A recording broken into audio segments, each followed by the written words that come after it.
Good morning. Welcome to Member Focus Monday. I'm Christina Schaefer, Social Media Manager for HAR, and I'm joined this morning by our Director of Governmental Affairs, Amber Burton. Amber, welcome. Hey, Christina. Good morning. Glad to Good be here today. Good morning. I should say welcome back. You were on just a few months ago giving us some updates, but Yeah. there's a lot more that you're going to be updating us on this morning. So for those of you tuning in, if you have questions as we go through, please type them into the comments. We'll be checking them periodically, and Amber wants to hear all your questions and suggestions, whether she answers them online today or offline with some more research. So be sure to type those in. So Amber, I know you've been on this program before, but if you could just tell us a little bit about who you are and what you do. Okay, great. So I'm Amber. I'm Burton Alfred, and I'm the Director of Governmental Affairs and Advocacy at the Houston Association of Realtors. Pleasure to work with you, Christina. We've done a lot over the years, and you really are a lot involved in what we do at HAR because social media is such an important part of advocacy.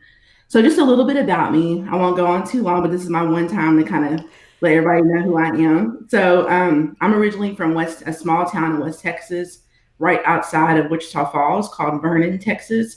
So, I have that kind of small town perspective sometimes, which is helpful in a state like Texas that's so diverse. I went to undergraduate school at Texas State University in San Marcos, and then moved out here in the Houston area to go to law school at South Texas College of Law, which is right downtown. After law school, I worked for several major plaintiff law firms in Houston, but quickly saw that I really wanted to return to my true love, which is politics and advocacy. So around 5 years ago, there was an opening at HAR, and I was lucky enough to get hired, and the rest is kind of history from there. Um, in my role, my main function is to work with elected officials and create relationships for our members regarding real estate issues. And I also act as a staff liaison for the Government Affairs Advisory Group, or better called the GAG. And since we're a member-driven association, any issue you see that HAR is behind has been approved by our membership. It goes through the GAG first, and then it goes to the board for approval. And then that's when you'll see HAR make a stand on something. I'm always amazed by how engaged our membership is at HAR. It's really a pleasure to work with them. And I love working on real estate issues because it's a win-win situation. No one's going to get mad because we're helping to lower their taxes or stop their home from flooding. Right. So, Pretty easy issues to keep everyone happy with, right? exactly. Very Exactly. good. Well, thank you for sharing that, and we're very lucky to have you at HAR and happy to have you on this morning. So just so you could get us all on the same page here, let's start with some basic information. When is the Texas legislative session, and what happens during that time? Okay. So Texas is different than most states and different than Congress at the federal level because we meet every other odd numbered year.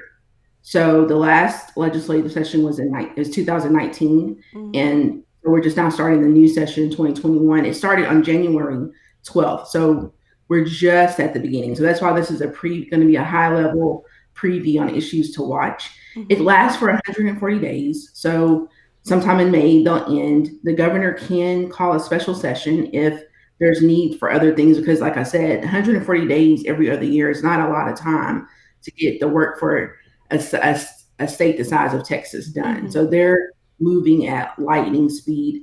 Um, so just to give you guys a brief or kind of like an overview, in 2019 there were 8,753 bills filed. Wow. Yeah. So not all of them are looked at, but a large majority make it to the governor's desk. Mhm. And this year, so I'm going to be looking at these numbers, but Mhm. this year so far, like I said, they just started on January 12th. Bill filing started in November, and there's 1,776 bills already filed.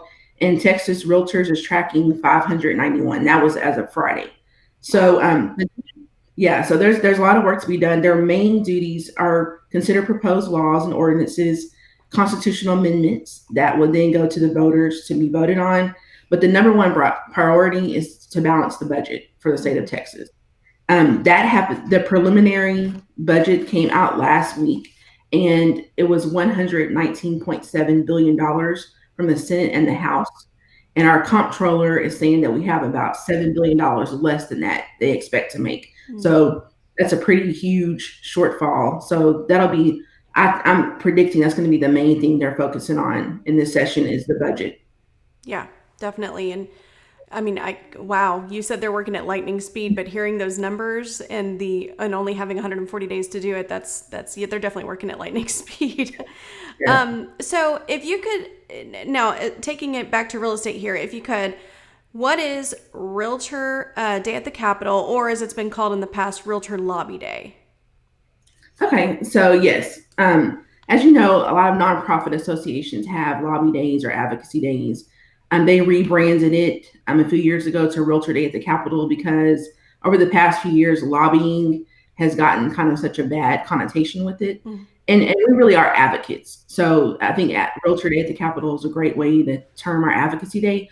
But basically, it's a day where realtors from all over Texas come to the Texas Capitol to meet with their elected officials, their state reps and senators. There's about over 3,000 people that come across from our state. Like I mentioned earlier, you have your people from small town West Texas, from Houston, El Paso. It's really an amazing time and a great networking event, not only with your elected officials, but with other realtors. One of the main attractions of Realtor Lobby Day is the barbecue lunch across the street at the Texas Realtors building. So I was thinking, you go to the Capitol, you see how the sausage is made, and you go across the street and you eat some sausage. Texan than that.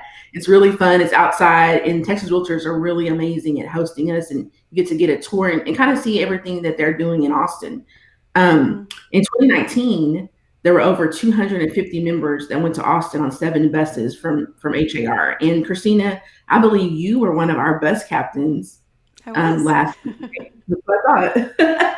So as you've been there. It's a really great time. This year, due to COVID, it's going to be virtual.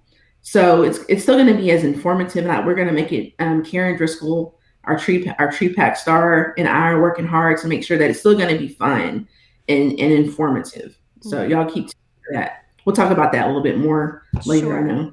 Yeah. So kind of diving into that a little bit, even broader than Realtor Day at the Capitol, how has COVID-19 impacted this year's legislative session? That's, like you said, has already begun. So it's definitely had an impact. They've put in precautions and protections as best as they can. One of those, they have testing on site at the Capitol. You've seen that at many different college campuses. They have a big tent set up in other places so they can get tested before they go in. There's going to be less visitors allowed in the Capitol. So therefore, like I said, there's not going to be any lobby days. So we're not the only ones that are going to be virtual. There are going to be many organizations that are taking their lobby days online. As far as I know, there have already been a couple of legislators that have tested positive since being in the Capitol, unfortunately. And we're not any of ours in the Houston area, but pretty close by. And staffers are concerned about their safety as well, because they're the ones who have to meet with the public. You're not going to have people kind of popping up as much. There are some also legislators who are opting to get off-site offices so they can control more of who they see and how they see them and not have to bring that into the Capitol. So that's kind of how it's impacted them as far as how the Capitol is run. As I mentioned earlier, they are predicting a budget shortfall, so looking at some new ways to create revenue. And then also, people are saying this is going to be a slow session, that it's not going to move as they've already recessed and won't reconvene until tomorrow. So when you have these different issues that we've all seen, as we've seen even at HAR having to go virtual, that definitely is going to change how they've done things historically at the Capitol. Yeah, definitely. So let's talk about some issues. And again, we focus on the issues that have to do with the real estate industry. So what are some of the top issues that you're following, that Texas Realtors following, that would affect the real estate industry this year? So first thing is, read my lips, no new taxes. No, totally joking. I wish I could say that, but I don't want to lie. But that's always going to be, the number one issue that Texas Realtors is following, as well as your local associations like HAR. And that's anything from property taxes to sales tax increases to appraisal caps. They're definitely on top of that. We don't have any since it's so early on. That's new, but Texas Realtors has a really good website, a lot of information on the work they've done over the years to lower your property taxes, which that's important for not only you if you're a homeowner, but for consumers to know that realtors are working hard to keep their taxes low. I won't belabor taxes too much because, as you know, that can be an all-day talking. I'm no tax expert, but check out that website for sure on Texas Realtors. The number one that's the most important to me personally, and I think impacts all of Texas, is broadband access. That's become a huge issue. Piggybacking on we just our talk about COVID-19, as we all had to go home to go to school, to work, to practice real estate, it became very apparent that high-speed internet is an issue in Texas. And just to give you some numbers, in 2019, the Texas legislature passed some bills to help with broadband access, and they created a governor's broadband development council. And last year, their first report came out, and only 67.6% of Texans have broadband access. And the national average is 70.8%. So we are behind the national average for our residents having access to high-speed internet. So that's going to be not one of their not number one maybe, but one of their top priorities this year, is because, as you know, Christina, we're on the internet right now. We wouldn't be able to talk like this, but it affects healthcare, children's ability to go to school. A lot of issues are impacted by that, and that's a really low percentage. And even some of our staff at HAR has had issues with their internet. So that's an issue we're following. Next one is everybody's favorite. This is my top issue that members call me about: HOAs, homeowners associations. And they don't call me because they're happy with them. So as we all know, HOAs are helpful. They enhance the neighborhood. They keep your property values up. However, there are a lot of issues as far as their money collection, their fees that they impose on homeowners, not being responsive. If a realtor has a question or a homeowner has an issue, I've got many complaints and they can't get in touch with them. And also their deed restriction enforcement. A lot of the things they're doing are infringing on First Amendment rights. So that's going to be a issue that they're tackling. Every session they're filing bills, and it's been predicted that we really won't see a huge reform until 2023. But the next session, but we'll definitely be watching that and monitoring that. And you guys definitely reach out to me and keep me informed of issues that you see with HOAs. The next one is everybody's favorite, flood resiliency. I know, Christina, you live close to the coast, and recently, I believe it was at Hurricane Laura, Tropical Storm Laura, you guys were out there boarding up your house. Yep. So for the Houston Association of Realtors, that's a huge issue that we follow. We've had a lot of great success liaisoning with Texas Realtors and other members of the Senate and House to get some huge bills passed after Hurricane Harvey. So, and then lastly, redistricting. HAR was a number one proponent of 2020. One of our issues was the census, because one of our past chairmen, Shad Bogany, was actually working with the 2020 census. So we had a great bird's eye view. Just an example of how you guys are sought out as after boots on the ground as realtors. And now the numbers are in, so it's time now for them to draw the lines to do it in 10 years. So it's going to be interesting to see if we get any new seats in the Senate or the House, or if we lose any. I doubt we'll lose any, but I'm interested to see how those lines are going to be, because there's been some issues with gerrymandering in the past. So it'll be interesting to see how they draw those lines now. And those are kind of the top issues. There's many, many more. And I know you're going to put up later in the website where you can read the entire packet of Texas Realtor issues. And this is what it looks like. If you're like me, you're old school. I printed it out because Texas Realtors does a really good job of consolidating all these issues in an easy place to read. Yeah, definitely. We can pop that link up in the comments for everybody so that you can take a look at it for yourself. And I do see we had a couple questions coming in for you, Amber, if you want to take a moment. First question came in from Kenya. She said, "Do you think we've been able to stay connected with our elected officials in this new norm?" Okay. And hi, Kenya. Kenya is one of my co-chairs for the Government Affairs Advisory Group. She was on last week with her co-chair, Mike Meaden. They were awesome. But you know what? We have actually. And the most important issue that we worked on in 2020 was obviously keeping real estate essential. And that started at the local level with our county judges.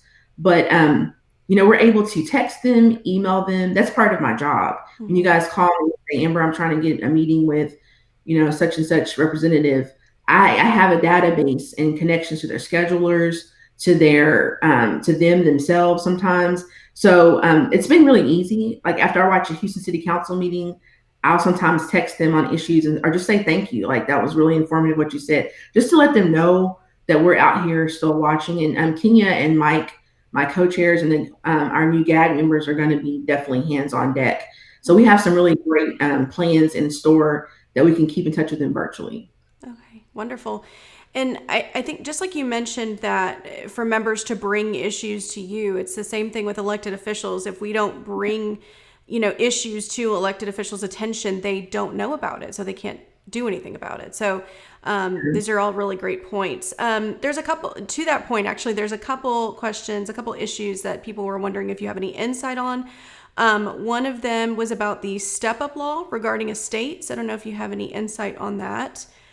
Cindy was saying it's where the beneficiary of a home has had a property willed to them. And it says, you're taking a look at it as well. I don't know if you have any insight on that, or maybe you can get back to Cindy after this if you can. Yeah, let me put on my lawyer hat this morning with that question. That's a great question. We have not researched estates. That's a little bit out of the realm of what we do at HAR because we're first focused mainly on residential home sales issues. But I would love to talk to you about that, Cindy. I'll make a note about it and I will look you up in our system and reach out to you. And if you unless your email is not on the website, but I'm sure it is. So step up law. Yeah, that's a great question. Yeah. Regina had a question about appraisers. If you know if there's anything in the works to hold appraisers accountable for delays. Yes, Regina, definitely. There's several bills that address appraisers, that system itself, central appraising districts like HCAD. There's also some to address appraisal caps. Also at the national level, they're looking at appraisals because it's become very apparent that there are some discrepancy issues as far as where people live, as far as diversity and inclusion issues surrounding appraisals. So that's one of the new things that's come up and cropped up this year that we'll definitely be keeping an eye on. But what I would like to hear more, if she could put in the comments, what type of delays that they're seeing, so we can mention that as well when we have a time to talk to our elected. Wonderful. Martha Beaudry said she would love the answer to Cindy's question as well. So I'm sure you can get in touch with her. I know you have her information. I don't know if you know anything about fireworks. Actually, Erica's asking if you know if there's any legislation concerning fireworks being allowed inside of residential subdivisions. Unincorporated Harris County allows fireworks inside of any subdivision, such as Heritage Park and Friendswood. I feel like it should at least have to be disclosed on the seller's disclosure. So the Harris County ETJ is governed by the Harris County Commissioner's Court. So the rules in Harris County for fireworks are different than where I live in Fort Bend County. So that actually is an issue that you want to take to your Commissioner's Court and your local elected officials. It's definitely, I'm annoyed by fireworks. I get it, but it's something that is and I'm sure people who have dogs would wish that would go away. But there's not a lot of legislation that can control what a municipality does on fireworks, but there are probably some ordinances which are already in place that allow fireworks in the county and not in the city. And it's really based upon capacity and density of the population. Okay. So that's why there's rules in different areas. Wonderful. Dahlia actually shared some helpful information in the comments for everybody. Dahlia Brown shared where you can sign up for the Legislative Liaison, which is their weekly newsletter that they put out from Texas Realtor. So I would encourage people to sign up for that so you can stay in the know. And just a few more people making comments about appraisals as well. So it sounds like there's some legislation that would hopefully help with those issues. Kind of going back to the other issues, but just more of a general question here. Representative Dave Phelan, who's the new Speaker of the Texas House of Representatives, he is also a Texas Realtor. So how do you believe that will impact decisions being made involving the real estate industry? I think it's going to be great for us, definitely. He's really great on our issues. As a matter of fact, in 2018, after Hurricane Harvey, a bunch of people in Houston, community stakeholders, formed a group called Houston Stronger, and HAR is a part of that group. So we actually worked with Representative Phelan. He's out of Beaumont, Texas, during that time. And being from the Golden Triangle, he knows all about flooding. The Beaumont Port Arthur area has been heavily hit by hurricanes for years. So I think it's going to be great on our issues. He's great to work with. He's really good at working across the aisle.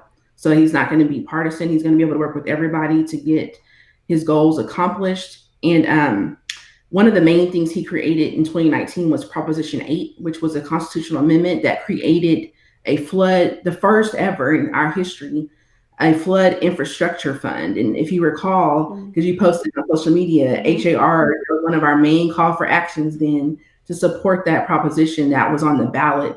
So I'm really excited. Once I heard through the grapevine that he was going to be the speaker, I think it's great. I think it's great for real estate.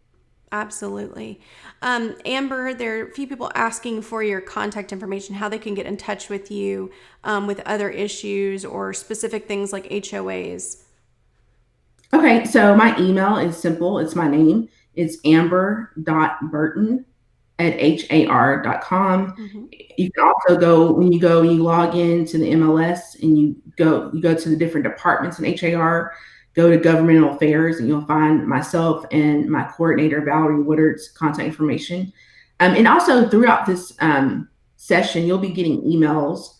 Shout out to Christina and Matt Burris from and the communications team from us, giving you further updates as bills start getting tracked in actual bills we want people to act upon. We'll be sending out communications throughout the session, so you'll have my email then as well. Absolutely. Yeah, and there's going to be some calls to action that we'll talk about in just a moment too.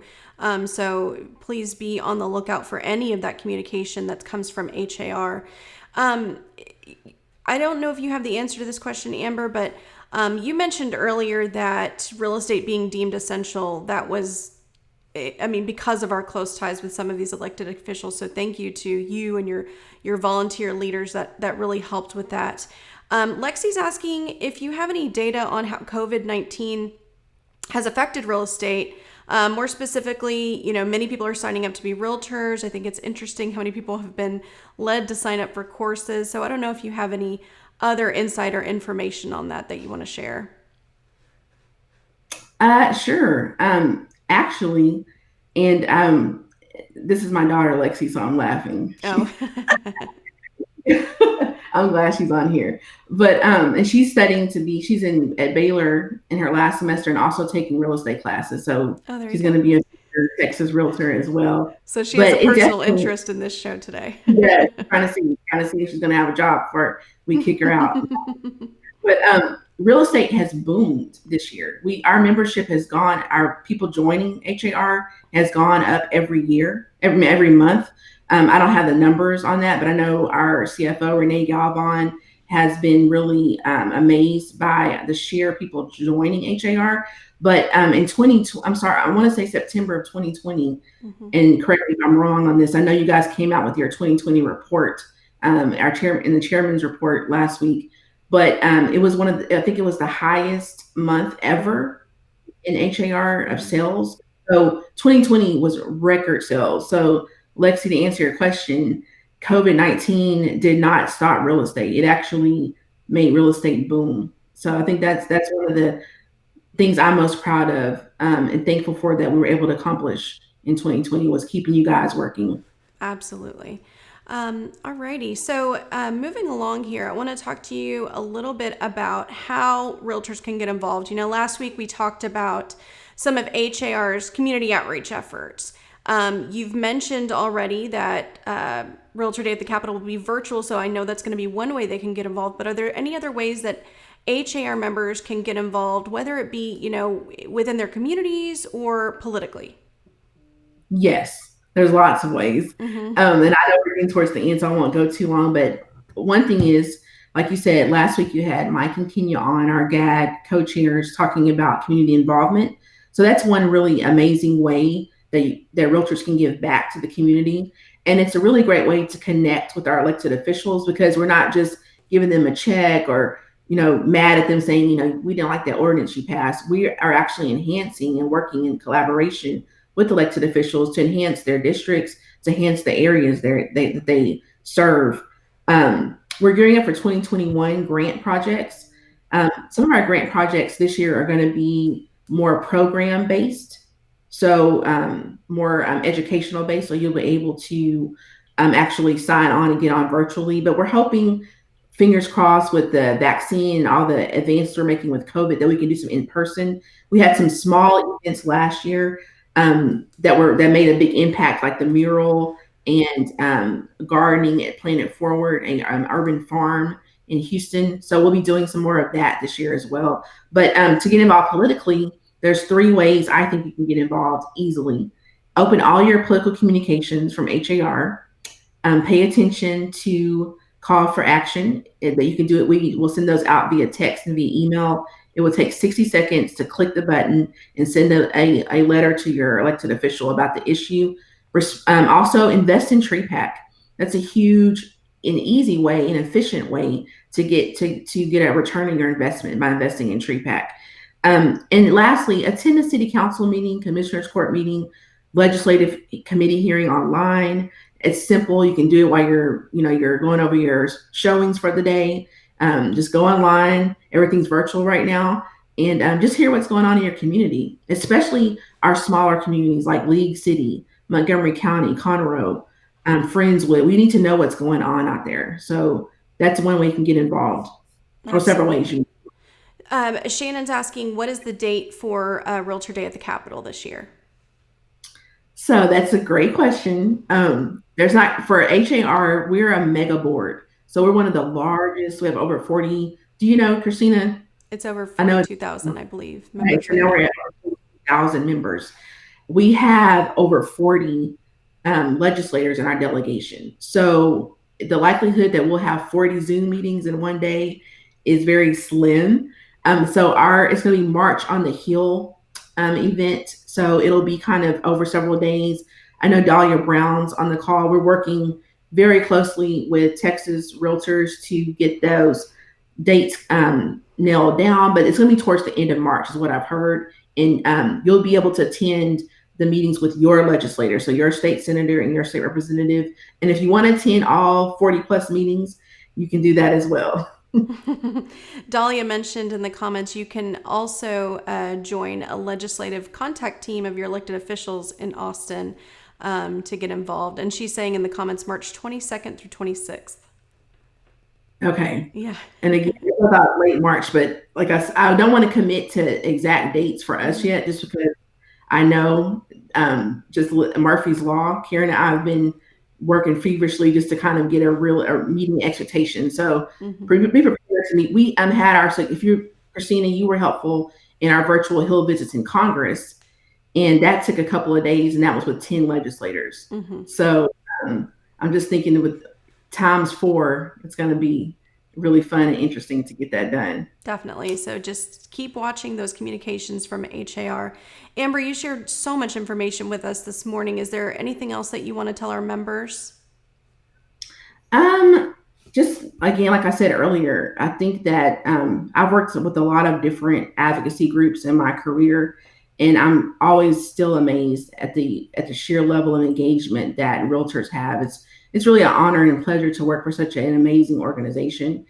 I love our website. It's really famous across the United States. It's awesome. There's some cool bills that you should pay attention to. I suggest you check out the Texas Tribune. That's a really good resource for Texas issues. And also sign up for the legislative liaison that's geared to our issues, to real estate issues solely. And you can do that through the Texas Realtors website. They do a really good job of getting those out weekly during the legislative session. And like I said, lastly, just be involved. And if you guys are interested in running for office and becoming part of the solution, definitely reach out to our team. Karen is over political affairs, Karen Driscoll, and she would be happy to get you involved in some classes to help you run for office. Wonderful. Thank you. Thank you so much for your time. And to our members watching in the comments, I see a lot of your committee people watching as well. Gary Lee said our political committees within HA are the most engaged and active groups in Texas. We have the best resources and connectivity with all of our elected officials. Get involved. Exactly. Thank you, Gary. That's awesome. Wonderful. Well, thank you all for tuning in this morning. We will be back next Monday at 9 a.m. with HAR's diversity and inclusion consultant, Tracy Brown. We'll see you then. Bye-bye. Bye.